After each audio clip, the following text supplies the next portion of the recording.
হাজলে মজলি আসসালামু আলাইকুম ভাইরা। হজরতে ইয়াহিয়া আলাইহিস সালাম ইনি কোরআন মাজিদে যে নবীগণের নাম আছে তার ভিতরে অন্যতম একটি নবী। একসময় হজরতে ইয়াহিয়া আলাইহিস সালামের সাথে ইবলিস শয়তানের দেখা হলো।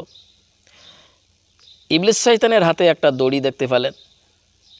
ইয়াহিয়া আলাইহিস সালাম জিজ্ঞাসা করলেন, এই জিনিসটা দিয়ে তুমি কি করো? বলেন, এইটা দিয়ে আমি মানুষকে ধোঁকা দেই, যারা ইমানদার দাবি করে তাদেরকে আমি ধোঁকা দেই এবং ধোঁকায় ফেলে থাকি।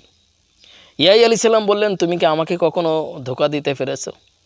বললেন যে, ইবলিস শয়তান বললেন যে, আপনি আল্লাহ তাআলার বিশেষ পয়গম্বর, আপনাকে ওইভাবে ধোঁকা দেওয়া যায় না।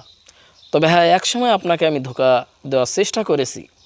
সেটা হচ্ছে যে, এক রাতে আপনি অতিরিক্ত খানা খেয়েছিলেন এবং অতিরিক্ত খানা খাওয়ার পরে আপনার ঘুমের তন্দ্রা ভাব এসেছিল। ওই সময় আপনাকে আমি ঘুম পাড়িয়ে দিয়েছিলাম, যাতে আপনি যেন নামাজ না পড়তে পারেন, নামাজ থেকে আপনি বিরত থাকেন। তা দেখেন ভাইরা, ইবলিস শয়তানের বিভিন্ন কলাকৌশল আছে।